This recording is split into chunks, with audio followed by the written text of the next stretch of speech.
Hello et bienvenue sur le podcast Élévation. Je suis Lolita, votre hôtesse de ce podcast. Et aujourd'hui, nous allons parler à nouveau d'astrologie. Parce que souvent, je vous partage des choses en lien avec ce que je vis, avec mes lubies du moment. Depuis plusieurs années, l'astrologie est une passion, mais ça prend de plus en plus de place dernièrement. Et donc du coup, j'ai envie de vous faire un épisode là-dessus. Parce qu'aujourd'hui, en story sur Instagram, j'ai partagé des choses sur le placement de ma lune. Donc je vous ai fait un épisode sur la lune dans le thème et un épisode sur le soleil dans votre thème astral. Et des posts, je lisais un post sur Instagram sur les placements difficiles en astrologie. Parce que oui, il y a des placements qui sont dits difficiles, en tout cas qui vont être plus challengeants que d'autres. Notamment, je sais pas moi, la planète Pluton en maison 1 ou un soleil en maison 12 ou une lune en Capricorne, un Mars en Poisson. Ça va être plus challengeant d'avoir ces placements-là. Ça va amener un peu plus de défis, un peu plus de travail. Parce que du coup, en général, c'est tout ce que va symboliser la planète va être en territoire complètement inconnu ou à l'opposé de ce qu'elle représente dans un signe. Ou alors elle va à une énergie en maison 1, la maison 1 est une maison très personnelle. La maison 12 est une maison de beaucoup d'intériorisation, d'inconscient. Donc bref, vous inquiétez pas, on va parler des maisons astrologiques cet été. Je vous prévois des épisodes sur les maisons en astrologie pour faire un focus sur chaque maison. Et comme ça, vous aurez un petit peu plus de matière sur ça pour mieux comprendre. Voilà. On va parler d'astrologie, hein, pas mal sur le podcast cette année, je pense. Alors, pourquoi je voulais vous parler de ma lune? Parce qu'en fait, j'ai fait quelques observations dernièrement. Ma lune a toujours été un challenge pour moi parce que, ma lune, en fait, dans mon thème astral, est placée pile sur l'angle du milieu de ciel. J'ai fait une vidéo sur YouTube où, j'introduis le thème astral. Si ça vous intéresse l'astrologie, n'hésitez pas à aller la consulter. Du coup, c'est une vidéo, c'est pas un podcast audio et avec un visuel, une présentation à l'appui pour avoir quelque chose de visuel en face de vous et je vous explique, enfin, je vous fais une introduction, en fait, à la lecture d'un thème astral. Comment, comprendre ce qu'il y a devant vous quand vous éditez votre thème et donc un thème astral a 4 angles. On a l'ascendant, l'angle de l'ascendant qui est la maison 1 pour tout le monde. On a, le fond du ciel qui est la maison 4. On a le descendant qui est la maison 7 et donc qui est à l'opposé de notre ascendant et on a le milieu de ciel qui est la maison 10 et qui est à l'opposé du fond du ciel de la maison 4. Donc si vous voulez, l'ascendant, c'est vous, le descendant, c'est les autres, le fond du ciel, c'est les racines, la vie privée et le milieu de ciel, c'est la vie publique, la carrière, la vocation et cetera. Et quand on a une planète qui se situe à un angle, notamment l'ascendant ou le milieu de ciel, c'est une planète qui va être assez forte dans un thème. On va souvent tendance à, quand on fait une lecture de thème, quand on analyse un thème, à aller regarder quelle planète domine. Et donc on va aussi regarder les planètes qui sont proches ou complètement en conjonction d'un angle. Une conjonction en astrologie, c'est quand vous êtes complètement, par exemple, deux planètes sont l'une à côté de l'autre ou complètement l'une sur l'autre ou à des degrés très, très réduits, de l'une de l'autre. Donc on va parler, bah, elles sont conjointes, voilà. Donc du coup, ça vient nous indiquer des choses. Je l'ai déjà dit plusieurs fois et je le répéterai, je pense, dans chaque épisode sur l'astrologie. Et je l'ai dit dans l'épisode sur le soleil, dire juste, par exemple, je suis Scorpion parce que vous êtes né en octobre ou en novembre à la période du Scorpion, ça ne veut rien dire. Ce n'est qu'une infime partie de votre thème. Et en fait, un thème, même de dire, bah, j'ai Mars en Taureau ou j'ai Mercure en Gémeaux, tout seul, ça ne veut rien dire puisqu'il faut le mettre en lien avec tout ce qui se passe dans un thème et comment ça dialogue dans l'ensemble du thème. Donc voilà. Donc on va regarder finalement, quelle est la planète, qui parle le plus dans un thème. En général, bah, c'est souvent qu'il y en a une ou 2 qui sortent du lot. Parfois pas, parce qu'elles sont toutes, un peu éparpillées, il y en a pas vraiment une qui sort du lot, mais souvent il y en a une qui sort du lot, donc on va regarder les planètes qui sont proches des angles, et puis on va regarder le maître d'ascendant. C'est-à-dire que chaque signe est gouverné par une planète Et donc du coup, le signe de votre ascendant, il est forcément gouverné par, une planète. Je prends l'exemple, si vous êtes ascendant Balance ou Taureau, c'est Vénus qui gouverne votre signe. Donc on va aller regarder où se trouve Vénus. Dans mon cas, parce que je vous parle de mon propre thème et comment je l'explore, avec la Lune notamment, je suis ascendant Cancer, donc la Lune gouverne le Cancer. Donc déjà, de par le fait que la Lune est mon maître d'ascendant, comme la maison 1 représente, la maison la plus personnelle, en fait, du thème, si vous voulez, il faut la voir un peu comme, heu, l'incarnation. En fait, je choisis, de m'incarner dans tel signe, c'est ma maison 1, c'est comment je suis, quelle est ma personnalité, comment on me voit. Ça nous parle aussi, de l'aspect physique, des besoins, physiologiques et cetera, et donc du coup, c'est très important parce que c'est très personnel. Donc la lune qui gouverne mon ascendant est en plus angulaire, c'est-à-dire qu'elle est pile sur l'angle du milieu du ciel. Donc c'est une planète très importante, c'est la planète la plus importante de mon thème.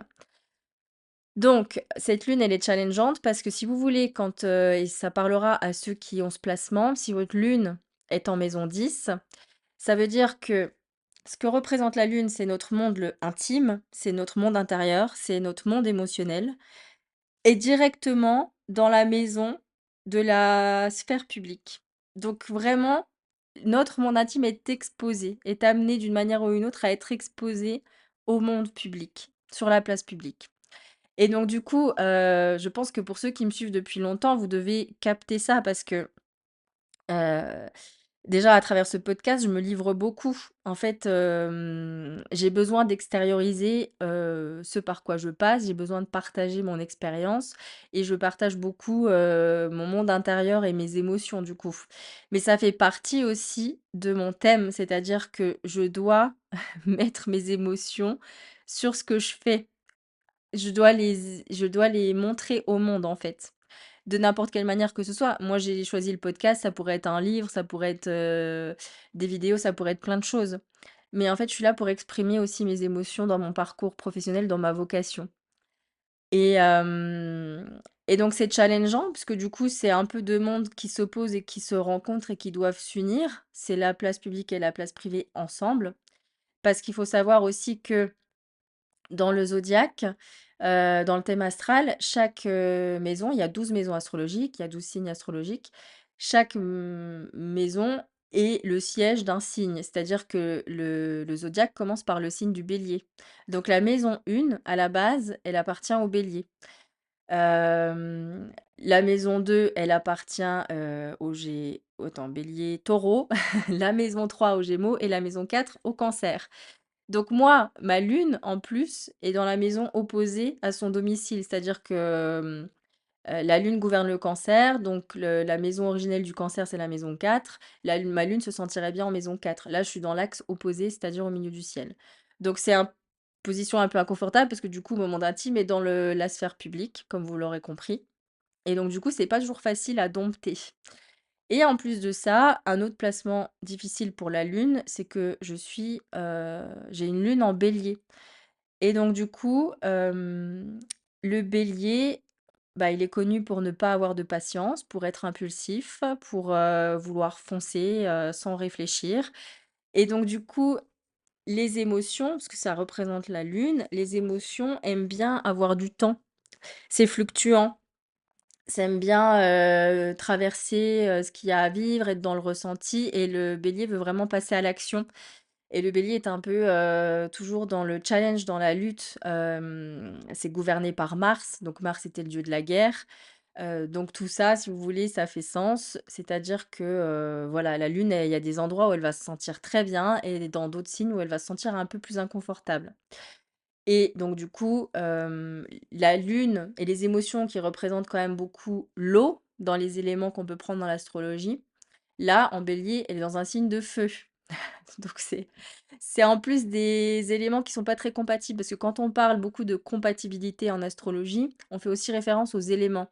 C'est-à-dire que la terre et l'eau, ça va ensemble, le feu et l'air, ça va ensemble. Alors sans rentrer dans, des conditionnements de: «Il faut absolument que je suis un signe, à dominante feu, il faut absolument que je sois avec un signe d'air».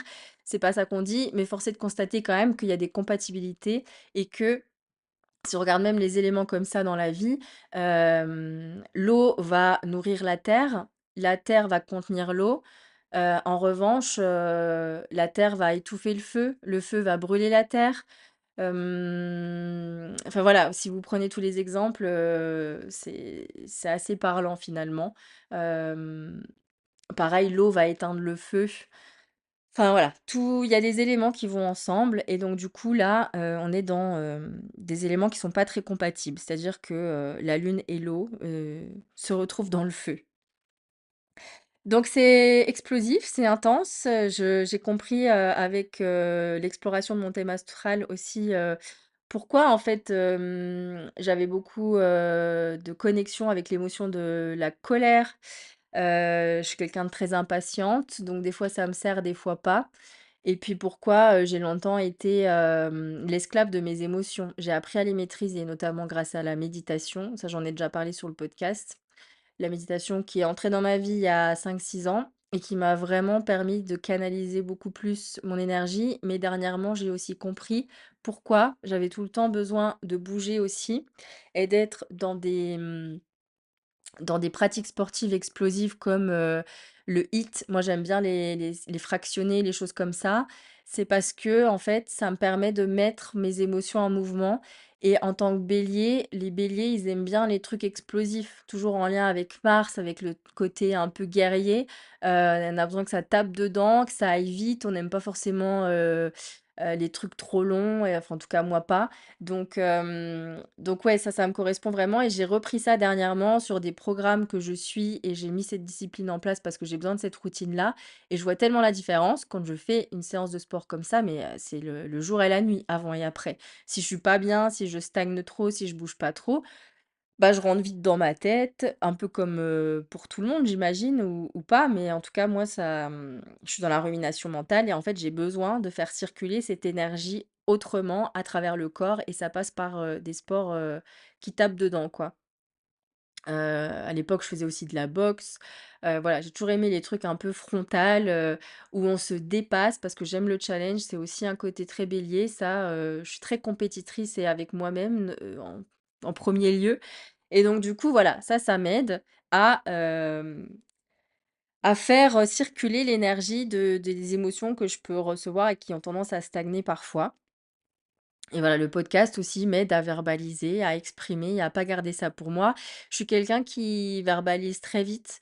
J'ai appris parce que j'ai longtemps contenu, mais depuis quelques années, je verbalise très vite.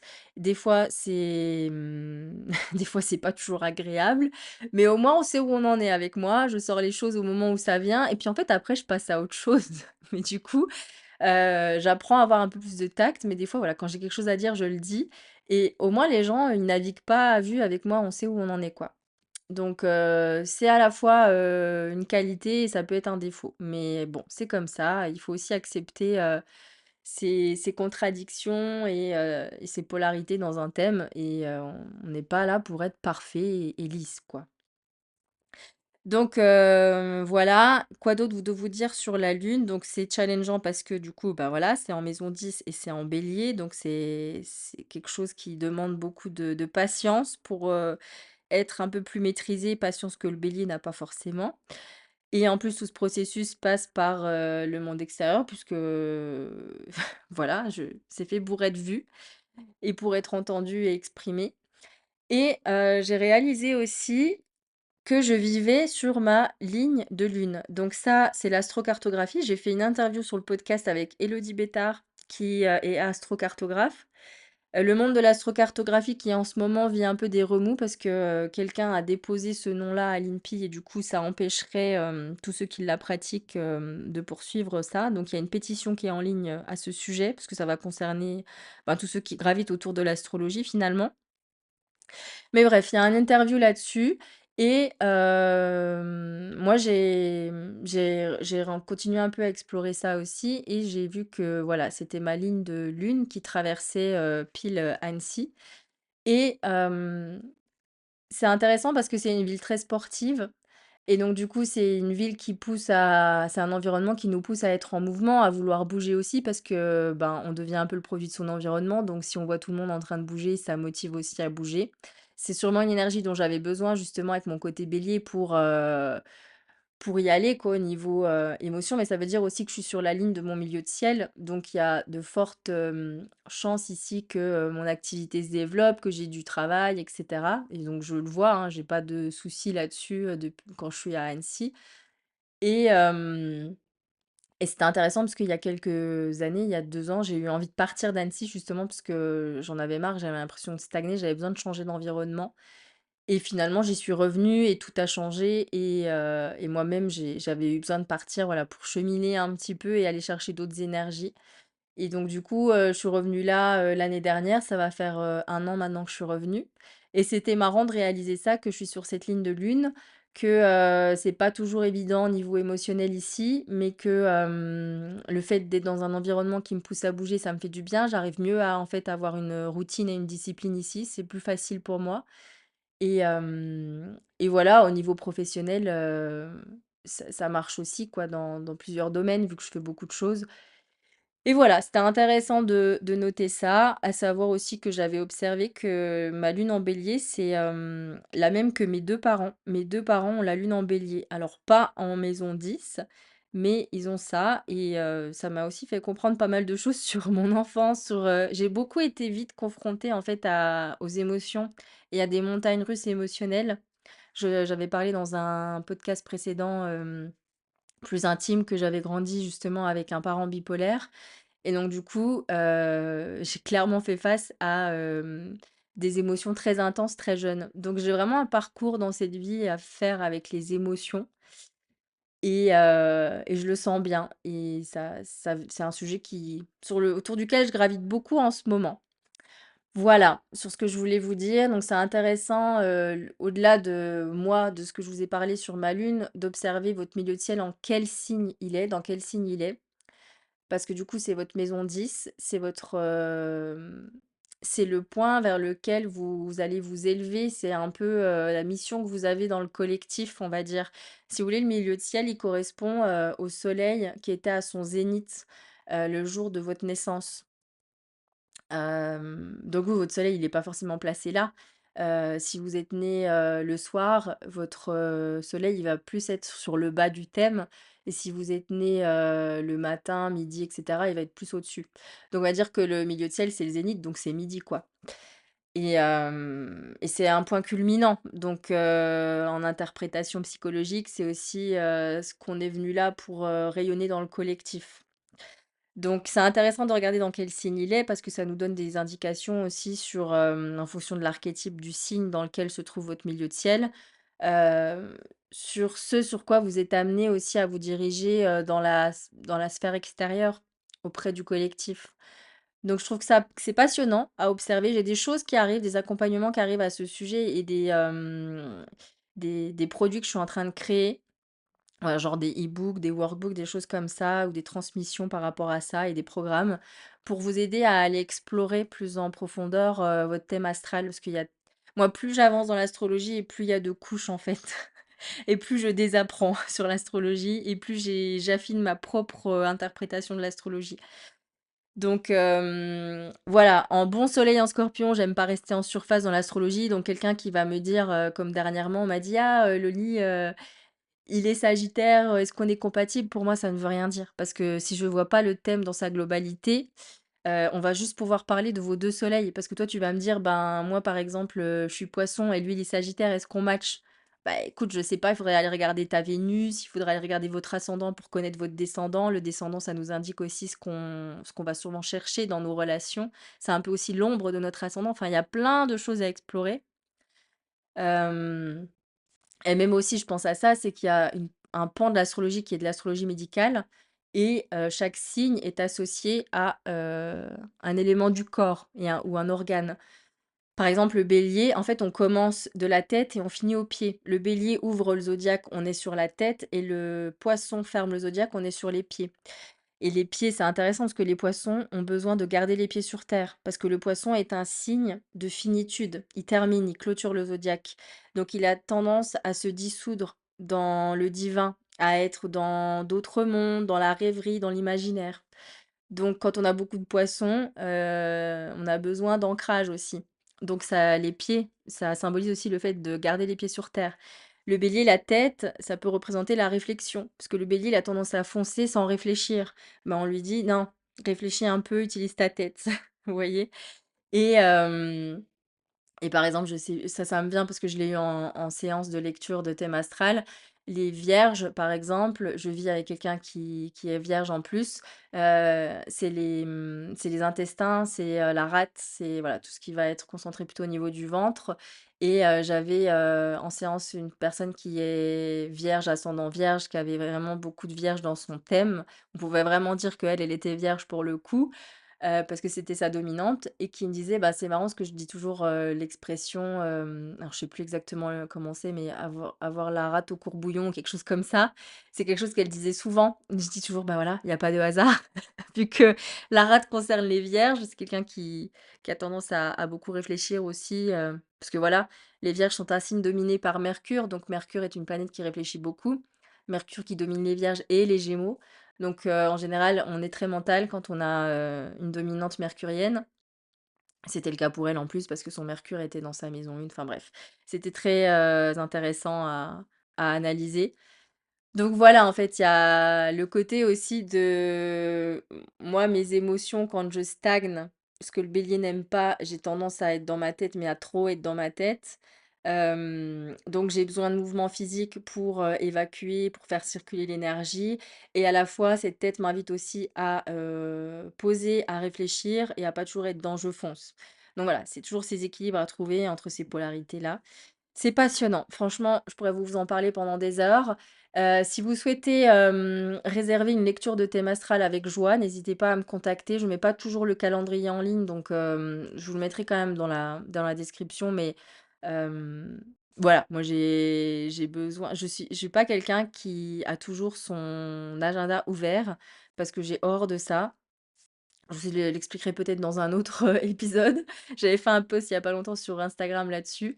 Hem, voilà, donc si vous ressentez l'envie d'analyser votre thème astral avec moi, contactez-moi, ce sera plus simple et on trouvera une date ensemble. Voilà. Je vous laisse ici, je vous souhaite une, belle fin de journée. On se retrouve très vite pour un nouvel épisode. À bientôt.